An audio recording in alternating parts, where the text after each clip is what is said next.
Allô gang, Marie-Ève Boudreau. Vous me connaissez peut-être par le blog Je materne et aussi le sommet sur l'apprentissage en famille et le mois de la sensibilisation aux apprentissages en famille. Donc, je fais partie de cette équipe-là. Et puis, aujourd'hui, je voulais vous parler, dans le fond, je suis une maman de 4 et puis je fais l'apprentissage en famille avec mes enfants depuis environ 10 ans. Et puis, je voulais vous parler de mes trucs, mes 5 top trucs pour voyager avec ses enfants.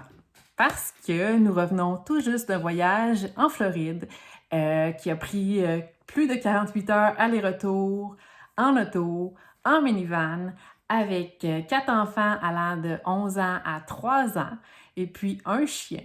Donc, j'ai pensé, pendant que c'était tout frais, vous partager mes trucs pour pouvoir voyager en famille quand on fait l'éducation à domicile. Donc, voilà.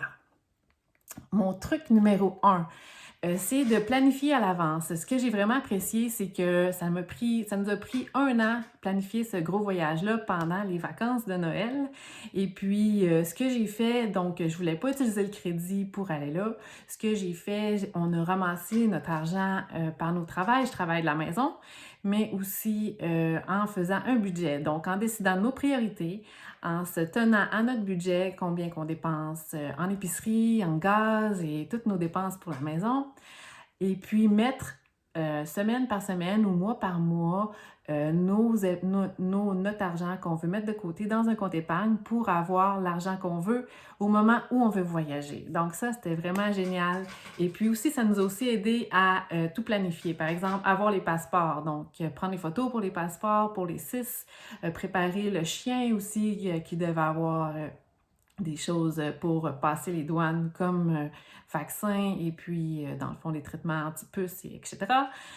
Donc, c'est ça, ça nous a vraiment aidé pour planifier tout ce voyage-là, puis choisir quel hôtel on allait rester en descendant, et puis aussi la maison qu'on allait louer là-bas. Donc, j'y reviens un peu plus loin, mais justement, je passe au deuxième point, c'est d'être en sécurité. Donc, ce qu'on a découvert en descendant, et donc, on avait planifié avoir plus de temps pour voyager si jamais il y avait de la neige. On allait pouvoir prendre 3 jours pour voyager, mais on voulait le faire en 2 jours. Finalement, ça n'a pas marché du tout. J'y reviens dans un autre point aussi. Mais c'est ça. Donc, on s'est rendu compte quand on était rendu en... Donc, on partait du Québec et puis on descendait jusqu'en Floride. Donc, on s'est rendu compte quand on était rendu en Caroline du Nord qu'il y avait des inondations flash en Caroline du Sud. Donc, on a décidé d'arrêter avant dans un hôtel qu'on n'avait pas anticipé, qui n'était pas super sécuritaire non plus parce qu'à 3 heures du matin, dans le parking, il y a un truck qui est arrivé avec la musique super forte. Ça se battait dans le stationnement d'en face. Donc, peut-être qu'on aurait fait un meilleur choix. Donc, c'est ça. Assurez-vous d'être en sécurité dans vos choix. Et puis, justement, on avait choisi une maison. J'avais lu toutes les reviews, sauf que, en plus, j'avais fait des recherches, puis j'avais vu qu'il n'y avait pas beaucoup de crimes. Dans le fond, c'était surtout des vols au Walmart. Mais finalement, mon chum, en Caroline du Nord, pendant cette nuit assez bizarre, s'est rendu compte que le quartier que j'avais choisi la maison était pas sécuritaire pour les invasions de maisons.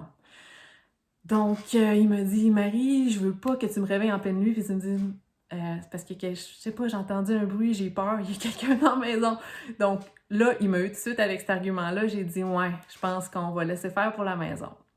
Donc, on a décidé de prendre le budget qu'on avait pour les autres dépenses, puis de l'utiliser pour faire de l'hôtel, se rendre jusqu'en Floride, mais revenir quand on n'aurait plus de budget, et puis vérifier aussi les conditions routières. Il y avait de la pluie d'annoncer, il y avait des tempêtes de neige annoncées, donc on voulait revenir un peu plus tôt pour juste conduire avec du beau temps, parce que 48 heures dans un mauvais temps, c'est long.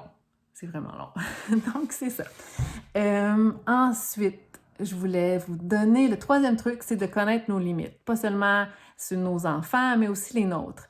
Donc, comme je vous disais, on avait décidé d'y aller en 2 journées, donc à peu près 12-13 heures. Sauf qu'on s'est rendu compte après 13 heures, la première journée, qu'on en avait vraiment par-dessus là, puis que plus personne n'était patient. Donc, c'est ça. Si tu as des enfants en bas âge, je dirais en bas de 8-7 ans, l'âge de raison, 8 heures, c'est long. 6 heures, c'est long aussi. Donc, c'est pas mal le top qu'on pourrait aller pour un voyage en avion ou en auto. C'est ce que je te recommande.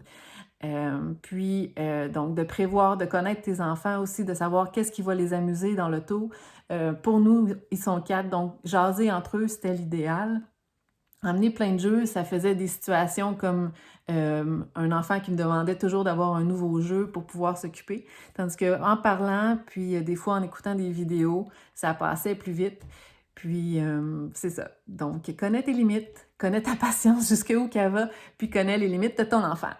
Et puis, 4e truc, être flexible. Donc, espérer le meilleur, comme je voulais des plages en Floride et tout, mais se préparer au pire. Donc, entre-temps, on a vraiment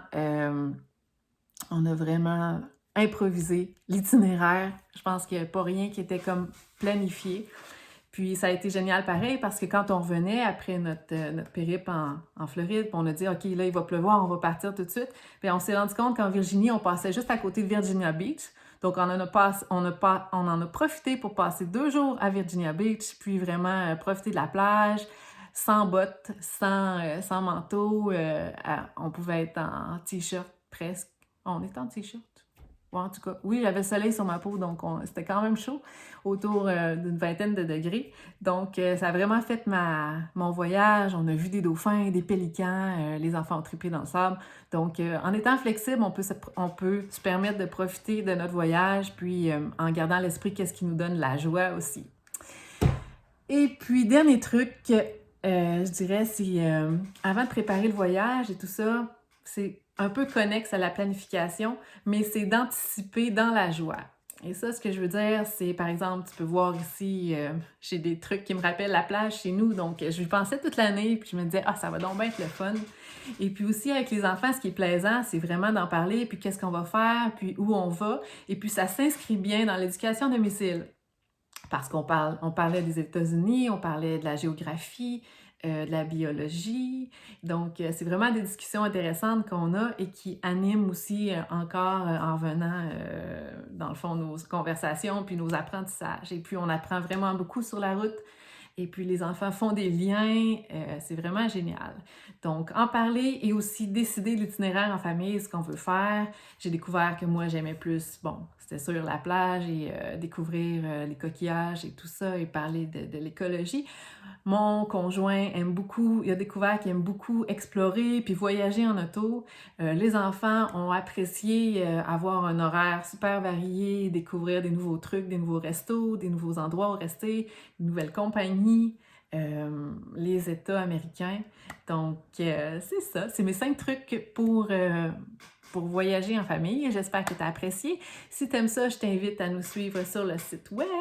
Cette année, on planifie un génial sommet sur les apprentissages en famille. Donc, c'est un sommet numérique. On planifie que c'est gratuit. Ça serait gratuit pour 2 jours. Ceux qui veulent des accès plus longtemps seraient probablement payants, mais juste une petite somme.